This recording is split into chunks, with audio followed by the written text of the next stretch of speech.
Last time on Ding Dong Games, after attempting to Nuzlocke Gianno's ROM hack, Pokemon Renegade Platinum. On my previous attempt I made it very far into that game, but eventually failed to Nuzlocke right before the end of the game. Well, I did do very well considering it was my second run ever of Pokemon Platinum, yet alone the harder ROM hack version of it. I did get some criticism from people saying things like, "Oh, you overlevel too much in your Nuzlockes. Oh, you suck at the game. Oh, Mr. Ding Dong's a biatch for grinding too much." And you know what? These people, they're absolutely correct. After self-reflection, I realised that I have overgrinded in my Nuzlocke videos, which does negate the difficulty of the game to an extent. It takes away from the tension of entering a boss battle in a very challenging game like Fire Red Omega and Renegade Platinum. After all, if you just use speed up to gain 20 levels over them, isn't that defeating the purpose of a self-imposed challenge, which is basically what a Nuzlocke is after all. With this newfound wisdom, I've reached Nuzlocke Enlightenment, and will show you all my newfound wisdom. My previous Nuzlockes had me overgrind, which people complained cheapened the experience, but now that I'm aware of this, I want to set things right. I will go back to where this all started, my first Nuzlocke at Fire Red Omega, and reattempt one final Nuzlocke, an Extreme Nuzlocke. That way I can truly beat that game fair and square. Fire Red Omega is a great ROM hack to Nuzlocke, and is one of my personal favourites, taking the original Fire Red and improving it so much, greatly increasing the difficulty without changing any of the core mechanics too much. This really is the definitive, most polished version of the game we all know and love, and I'm going to challenge it with the ultimate Nuzlocke rules. First of all, I will use all the standard Nuzlocke rules in this run. Then, I will apply the advanced Nuzlocke restrictions. I cannot use any items from my bag during battle such as potions, and set mode must be on, as shift mode arguably invalidates the need for strategy. But wait! There's more! Also, all gift Pokemon will not be allowed, apart from your one starter, as you get so many powerful gift Pokemon and they can easily carry you. This forces you to use potentially weaker Pokemon, which means that you have to be much more careful with your team. What I just described is an advanced Nuzlocke. And this is to go even further beyond! But I'm taking things to the next level, and will do what I call an Extreme Nuzlocke. There will be one extra restriction in play to truly stack the odds against you and give you the ultimate challenge. I will be implementing a level cap now. In this run, none of my Pokemon are allowed to overlevel the next boss fight in the game. If they are, then they have to be permanently boxed until they are no longer overleveled relative to that point in the game. And to make things even worse, Gyarados clause will be active. Gyarados will not be allowed in this run. What the fuck? Anything but that. In case you didn't know, I found out in my previous Fire Red Omega run that Gyarados is easily abusable due to its ability to set up like crazy and easily sweep. So guess what? I'm disallowing it for this run. Oh my god. All of these restrictions will make for one of the hardest Nuzlockes I've ever done, as no matter what, I have no easy way out of a challenge. I can never overgrind the boss fight, and I'm always at a risk of dying. For me to survive, I will need luck, and a lot of strategy. I'll need smart team building, and a team with good synergy. This will easily put your Pokemon skills to the limit, but now it's time to begin the Extreme Nuzlocke. Will I succeed? I probably won't, but let's see just how far I can make it. So I start the game, and after some thought I decided to pick Elocated as my starter. At first I thought it would be the worst choice, as it's not quite as strong as the other two, and the fact that your rival will start with a Smoochum is a big problem, as Jynx is monstrous in this game. But to be honest, I ended up being quite surprised by how good Electabuzz was. So the Nuzlocke begins now, and after getting the Pokeballs, I can go and catch my first few Pokemon, which will be very important, for if my team isn't good enough, I probably won't even be able to make it past the first gym leader. Also, the first noteworthy battle will be against our rival next time, and his strongest Pokemon will be level 9, so until then, none of my Pokemon are allowed to exceed that level. But now I catch a Swablu, a Hoothoot, a Shroomish, which is very good, then I fish up a Staryu in Pallet Town, which is amazing to have. I train these Pokemon up a bit and beat the rival without too much trouble. After the battle I proceed to Brock's gym, and the level cap is now raised to 14, to match the strongest Pokemon. In the forest I get lucky and catch an Oddish. Yeah, when doing this Nuzlocke, you need to be careful as you really need grass and water types, otherwise you'll be screwed against Brock. I do get a Skitty in Pewter City, which isn't great, but now I have to really prepare for Brock's gym, and this will be the first major challenge of the run. Brock's team is still no joke, especially now that I can't overlevel, but now I'm ready. I go to face Brock and I do come up with a strategy, as I know what his team is. I led off with Staryu, who can easily beat his leading Geodude and reaches level 15 in the battle. Yup, the level cap rule states that you can only enter the battle at the appropriate level, but during the battle itself, it's allowed for you to gain a level. After all, you're still entering the battle at the opponent's level. So the first few Pokemon go down easily, as my Staryu and my 2 grass types are too much for him to handle. I know Onix and Vulpix are huge pains, as they're fast and can abuse hacks, as my grass types are in trouble, but I play around this by safely switching in Staryu, as it outspeeds Brock's last 2 Pokemon and wrecks him with Water Gun. Then Elekid comes in and finishes off the battle. That was actually surprisingly easy, but Staryu did carry me there. I did enter with a game plan and strategy and won because of this. You will be seeing this a lot more in the playthrough, which is awesome. I have to actually use my brain now and skill, rather than relying on just grinding my Pokemon to a higher level. This is already a fun Nuzlocke. I catch Electric and Solrock, and now the level cap has been raised to level 21 for the next rival battle on Nugget Bridge, which does make Mount Moon a headache, as I have to purposely avoid battling too much, which definitely makes Mount Moon harder than it should be, and causes a lot of close calls, but eventually I reach Cerulean City. I taught Elekid Mega Kick, and this is done specifically to counter the rival's Moochum, as its physical defense is so much lower than its special defense. Also, Elekid has a brave nature to boost its physical attack. I then catch a Horsey and a Sandshrew after that, and now I have to prepare for the next boss fight, which will not be easy. Unfortunately, I had my first casualty to a critical hit. I really wanted this to deal with Misty, which really irked me, but oh well. I'm ready to take on a rival again. The big obstacle to worry about is a rival Smoochum, as it's very strong, and not many Pokemon can safely switch into it. Be very careful and plan your strategy around it. Elekid is a good lead for Crobat, and gains a level during the battle. I was able to 2-hit KO Smoochum with Mega Kick, so my plan worked out and luckily I did not miss. I know for a fact that with Thunder Punch, Elekid would have straight up lost to Smoochum, even at this level, so you need to actively prepare for it. The rest of this fight was over after that. The level cap is now raised to level 23 for Misty's team, and I have to prepare for that, which I am dreading. I catch a Tailo in the Machop. Then what I do after that is I move past Cerulean City to Vermilion City, and the route afterwards, including Diglett Cave, to catch more Pokemon, as I need better Pokemon to handle Misty's team. She's not going to be easy. I catch a level 24 Dunsparce, which annoyingly is 1 level too high to use now because of the level cap. I also trade my Tailo for a Farfetch'd, which got significantly buffed in this game, and has an adamant nature, nice, but sadly it won't obey orders yet. I'm not too satisfied with what I've caught, but as I've exhausted all the nearby areas, I just have to roll with whatever I've caught. Losing my Staryu to a critical hit really annoyed me, but this happens I guess. Now I approach Misty with my team, and it could be better, but that's Nuzlocke for you. You have to learn to improvise and roll with whatever you get. I do have some good matchups against this gym, but oh man, this was a tense battle. It starts off easy as Elekid beats her first 2 Pokemon as expected, as Blossom takes out Seadra, but takes a lot of damage in the process, forcing Elekid to come back in and beat down Seadra along with Love Disc.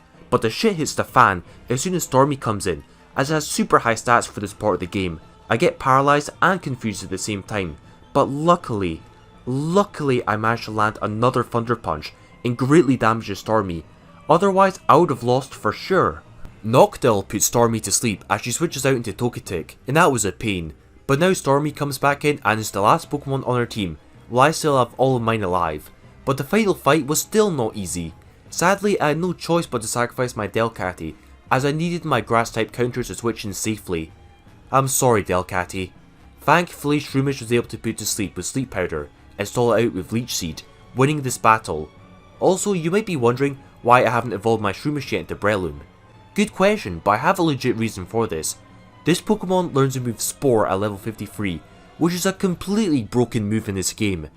Breloom cannot learn Spore by any means, so the only way to get the move is to get my Shroomish to a high enough level without evolving, which I know is a huge risk not using Breloom in this battle, but I was willing to take it.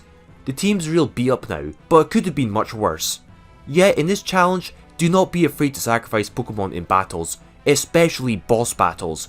Oftentimes it's just necessary, just to survive, and you have to just adapt to it and move on. I move on and beat my rival again without too much trouble this time, with an evolved starter this time, Electabuzz. Unfortunately, his starter is also evolved and is monstrously powerful Jinx. At the end, my starter beats his, but it was too close as I was confused and would have been forced to sacrifice a team member. Be very careful of your rival from now on. I prepare for Lieutenant Surge by training my Sandslash and replacing Farfetch'd for Jumpluff. In this challenge, do not hesitate to switch out your main team members for other Pokemon in your PC if they are not suited for a gym leader. You absolutely need to prepare for it. Sandslash starts off strong, but gets hit by Chinchou and gets confused, which is really bad, but Jumpluff puts a stop to it. Missing Sleep Powder is very obnoxious, but also Manectric was a threat, so I do a risky maneuver in battle. I switch in Solrock to slow it down with Rock Tomb, then switch in Dunsparce to use Yawn, then switch into Electabuzz to take a hit, then finally I switch back into Sandslash to beat it with Dig while it's asleep. That was a lot of work just to beat one Pokemon. Raichu's a big threat, and I was worried, but I improvised a strategy. Blossom thankfully was able to wall it, then I put it to sleep with Sleep Powder so Sandslash was able to just come in and one hit KO it before it wakes up. The same went for Jolteon, but unfortunately it eventually got beaten down by Magneton. But Sandslash did its job, even though it got outsped at the end. I would not have won this battle if it wasn't for Sandslash. After that, Electabuzz finishes off his fight. Phew, that was tense, but I'm glad to still be alive. Now the level cap has been raised to level 35 for Erica's gym. I catch several more Pokemon that are actually very useful against grass types and prepare for Erica's gym. Since I caught this Growlithe and several flying types, I decided to just train them up to easily counter her team. Fearow died while grinding, which sucked, but I decided to take on Giovanni first, as his team is also capped at level 35. I need to be careful that none of my Pokemon accidentally exceed the level cap for Erica's gym, but this fight against Giovanni was surprisingly easy, as I was able to just counter everything on his team. This Arcanine is very powerful. Yet, I'm really enjoying this Nuzlocke, as it gets so tense and really challenges me mentally, without me using my usual crutch of just over leveling to get past a challenge. This has made me better at Nuzlocking in general, as it teaches me to be more strategic, and the importance of good team building to deal with problems. But as you can see now, my team has an amazing matchup against Erica. Even though Dodrio has a modest nature, it's still really powerful and puts in work. Missing a fly was very unexpected and inconvenient, but I was able to make this work, though it did cause some problems. You need to learn to improvise in this run. But now that I know that this Blizzy has Ice Beam, I brought Electabuzz specifically to stop this, so my flying types could just sweep afterwards.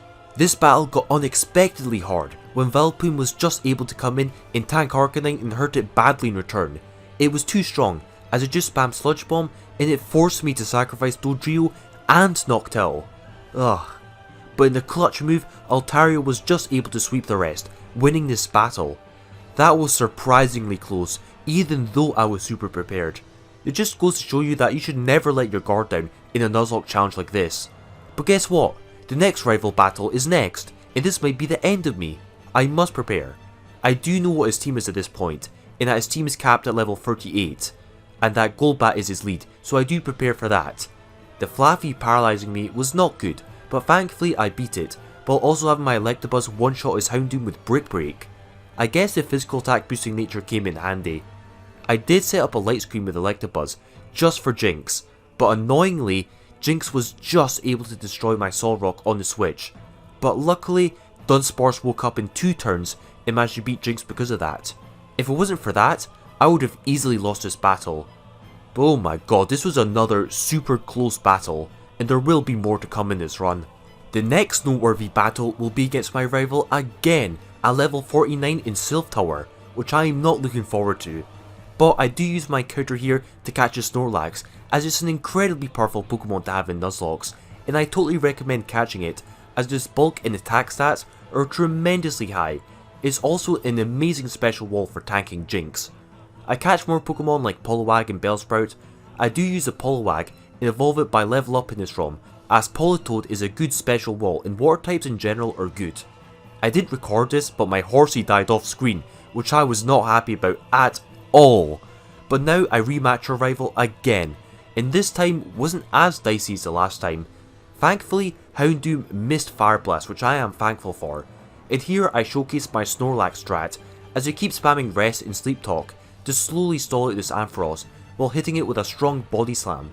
it also beats down his 2 strongest Pokemon easily due to its massive bulk. Nice. So now I prepare for Koga's gym and I make some changes to my team. I use the move relearner to teach my Electabuzz Psychic, which is a good move to use versus Koga, and this pays off very well as I beat his first 2 Pokemon quickly as their poison types. Cheating barely beats his Tentacruel, who is a threat as it uses Miracle to bounce back damage, but this Electrode was the true threat in his team, as I know that it has Explosion. I stupidly make a misclick with Snorlax and wasted a turn, which led to Electrode using flipping Explosion and destroying my MVP. Fuck! But what's done is done. Though I am really pissed about this, I was saving the Snorlax for the end of the game as I know it's such a good Pokemon to have. I did lose my Altaria also to this Crobat, but that wasn't as big as a deal, as I finished off his battle after that. That was rough, but the good news is that I now have access to Surf, giving me access to so many new areas to reassemble my team with, along with a lucky egg, which is so good to have to gain XP faster. A few of these new Pokemon we'll see play in this video. Now it's time to beat Giovanni for the second time, but this was another unexpectedly hard fight. Sure, it starts off easy, but I underestimated it as my Politoed was unable to properly switch into this Nidoking and got destroyed. Man, I didn't even get to use this Politoed at all. Drats. I get back control of this battle, but this blasted Cloyster uses Explosion. I also had no choice but to sacrifice my Primeape as nothing on my team could switch into this Flygon. This was depressing. But at least Electabuzz is still holding down the squad. Half of this team just died in this battle, and I have to once again reassemble it for the next gym, whose level cap is now level 53. I pick up the leftovers and enroll Ninetales, as it's fast and specially defensive, while also being able to abuse hacks on its own.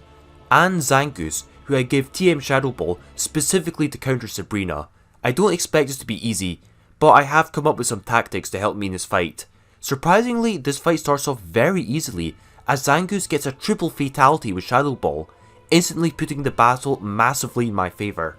Gengar was threatening my team with Hypnosis hacks, but I anticipated this, so I switched in the Electabuzz at the right time and kept Psychic just for this occasion. Oh damn, she's got a Jinx also! Anything but that. I set up Light Screen, then tried to beat it with Arcanine, as I'm scared of its power. But no, Jinx unleashes a full power Psycho Boost blast and blows up my Arcanine. Goodbye. Jesus, it's strong. But as Jinx had its special attack stat lowered, Ding Dong was able to come in, set up Light Screen, then run over her remaining Pokemon, giving me another gym badge and raising the level cap to 58. Even though losing Arcanine was sad, this definitely could have been worse, and I'm glad I'm past this gym now. Since you do catch so many Pokemon in this Nuzlocke because there's so many different areas to choose from, do not be afraid to sacrifice something if need be. But the next gym leader is really tough. Of all the gym leaders, this is definitely one of the toughest ones to beat, and I need a big brain strat to handle this. I'm going to need water types to deal with Blaine. It was so dumb how I grinded up my Seaking all the way up to level 56 just to have it die right before completing its training. However, my luck turned for the better. I went to the route right before Victory Road to hopefully encounter another water type, and I got a Clamperl. I was so happy when it evolved into Gorbis, as it's such a strong Pokemon. I also trained my Golduck just to deal with these fire types more easily, and I did some EV training just to be safe. Well, I did say Gym Leader Blaine would be hard. I became super confident in my strategy, and it ended up working really well. I gave my Gorbis TM Rain Dance, and I EV trained it just to be safe. Then, it just swept its whole team after setting up Rain Dance, as it has the Swift Swim ability, doubling its speed and powering itself up massively, easily destroying Blaine's team. His Magmar was scary, but after the rain ended and he had only 2 Pokemon left, my Golduck just came in and swept the rest of his team. My Golduck has a speed boosting nature, and I EV trained it for speed, so it can easily outspeed a lot of things, and it's also strong too. That battle was surprisingly fast, but after that I then complete the first 3 islands, and catch a few more Pokemon to add to my roster, such as this Vigoroth, which I do use as Slacking is a really good Pokemon to have, as its stats are crazy. I did have this really funny moment when its Golem tried to use Explosion, which is the bane of my existence, but my Golduck had the damp ability to prevent that. Be gone, Golem. Now, remember earlier on in the video when I said that I would save my Shroomish so it could learn to move Spore before evolving into Breloom? Well, the time is now. I grind out my Shroomish, teach it Spore at level 54, then evolve it into Breloom for the final gym badge. I get some TMs, I do some EV training, and prepare for the last gym leader. The whole team is now at the appropriate level cap of 63, and I take on Giovanni for the last time. Knowing that it leads off with Flygon, I lead off with Golduck, I outspeed it and beat it with Ice Beam. Then I finally get to use my Breloom in battle. I gave it Spore and TM Focus Punch for crazy damage, but this Persian put it to sleep. But Persian ended up knocking itself out with Double Edge, so that was something. Gorbis sets up Rain Dance against Tyranitar and sweeps most of his team with Surf. That wasn't too bad, I guess. Oh boy, it's time for the Pokemon League. Let's go. But first, I go straight to the next rival battle. Now, there's something that I never realised, is that Green's strongest Pokemon is actually level 61, which is now lower than my team, which I never actually anticipated. Usually the levels of boss battles always go up, but here it actually went down by 2. So for this battle only, I am going to be very slightly over leveled, but as this is a special circumstance, it will be allowed in a run. After all, it's only 2 level difference, it's not going to make that much of a difference, at least I don't think so. However, this was by no means an easy battle despite this. It starts off very easily as I quickly take out its first 3 Pokemon, but this Ampharos was problematic, as nothing on my team was really suited to deal with it. Breloom did put it to sleep, but to my dismay, Ampharos woke up in 2 turns and got a critical hit with Fire Punch and destroyed my Breloom. You know, I spent so much time grinding up that Breloom. Now it's dead. Zangoose did beat the next 2 Pokemon, leaving only my rival's Jinx, the monster. But guess what? I've got no counter to this, so once again I've got no choice but to sacrifice my Zangoose, as nothing can switch into this safely. Well, goodbye Zangoose, you did your part. But Slacking avenged this. Okay, now it's time for the Elite Four. The final battle awaits me. I need to rebuild my final team and be truly prepared. For this level cap, I decided to use the Champion's Ace Pokemon, which will be level 72. But for my team's level cap, I've rounded it down to level 70 to account for gaining levels during the Elite Four challenge. I have to prepare now. I clear out Victory Road, despite having many close calls, then reach the Pokemon League. I replace my 2 fallen members with Bellsprout and Ninetales, who I train up to level 70 and give them specific roles for my team. I get the whole squad to level 70 and proceed to the Elite Four for the ultimate battle. I'm actually slightly lower level than Champion. My team is well rounded. I expect a huge challenge as I have to fight 30 Pokemon in this gauntlet. For Lorelei, I led off with my starter Electabuzz and use a setup build with Light Screen, Substitute and Leftovers to easily tank her team. But will I beat this challenge in truly Nuzlocke Fire Red Omega with Extreme Nuzlocke rules? Let's find out. Okay, well, the first Elite Four member was actually really anticlimactic. For some reason, her whole team was pretty much Water type, so Electabuzz could just set up, then spams Thunderbolt to win easily. Okay, I guess. I am over leveled here a little bit, but the opponents will quickly catch up to me in level. Bruno's next, and this was barely any harder than the last one. Gorbis literally swept everything with Surf, then for the final Pokemon Poliwrath, I just switched out and beat it easily. Okay, I guess. Again? Well, maybe Agatha will be harder. Yeah, barely. After a few turns, Golduck just sets up Calm Mind and also swept. What the hell? Okay, surely Lance has to be hard. He's the strongest Elite Four member in the final one. Oh my god. This was the easiest one by far. I didn't even take any damage. I literally won it KO'd his entire team. Well, this Elite Four challenge has been interesting to say the least, I guess. Hell, on my last Fire Red Omega run, I was significantly higher level, and even that was way harder to do. Okay, there's one more battle to do until I am done with this challenge, and that is against the Champion. And this time I am no longer over leveled, as the strongest Pokemon is level 72. Well, Rival Green's been consistently threatening to us, so this time he should challenge us. I won't let my guard down, so let the final battle begin.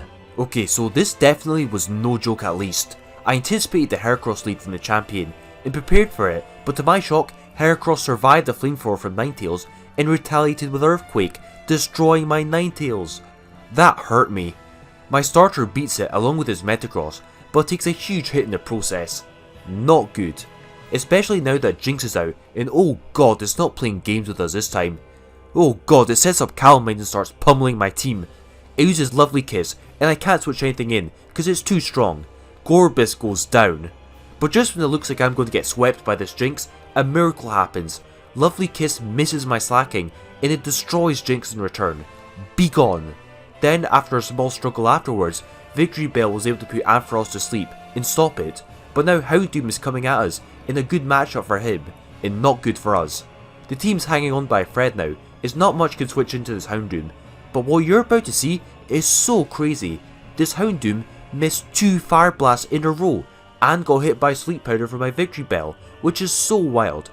I could not believe his hacks, but with that I can now land the final blow, as Golduck can just switch in safely and sweep the rest of the team with super effective moves. Then Slacking ends the battle in one huge hit, and with that, I've done it.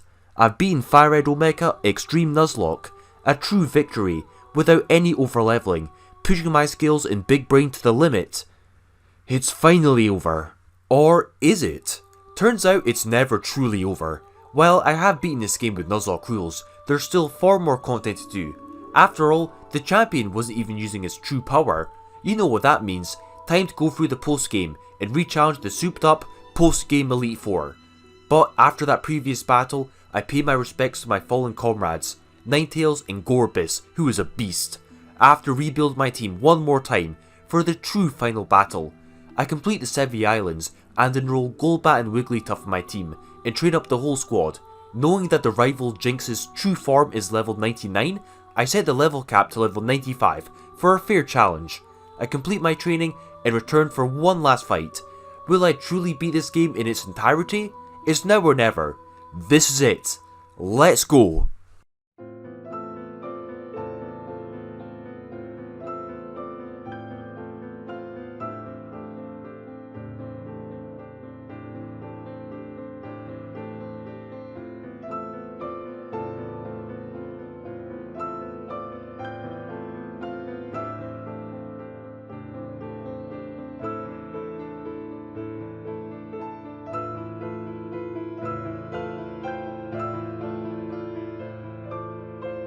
Well, I see the first Elite Four member still really easy, I guess.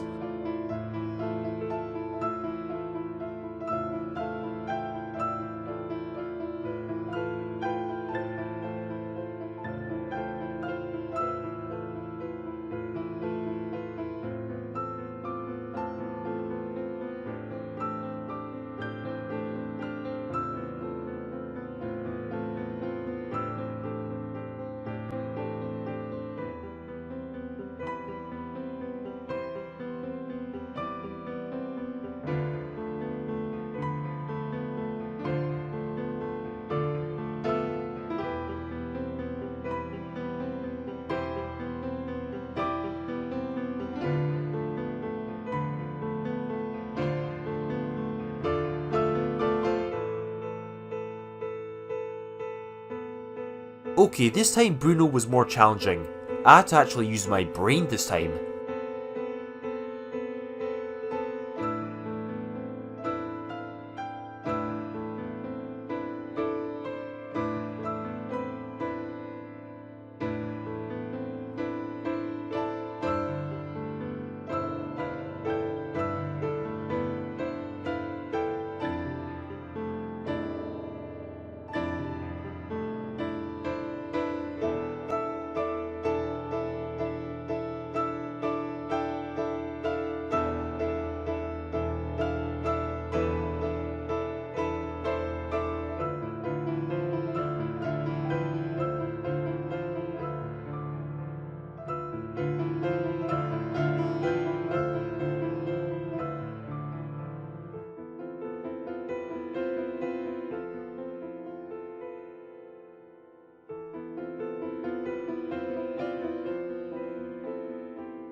Oh my, that was not according to plan. This isn't looking too good.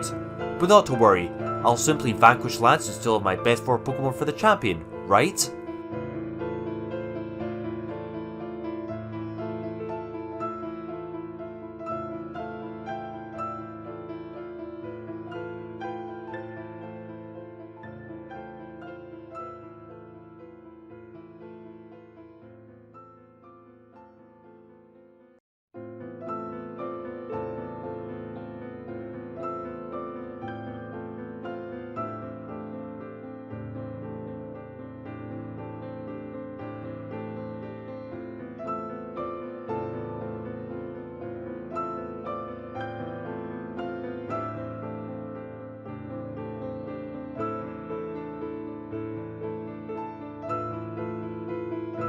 Well, that just happened. To be honest, I did misplay. I'm gonna lose at the final battle, am I? God, I made it so far and this has been so mental. My starter is finally dead. All those hours together. I do feel emotional over that, but now I have to go down fighting, with slacking, and knock out as many of Green's Pokemon as possible. Nothing to lose now, I guess. Let's go!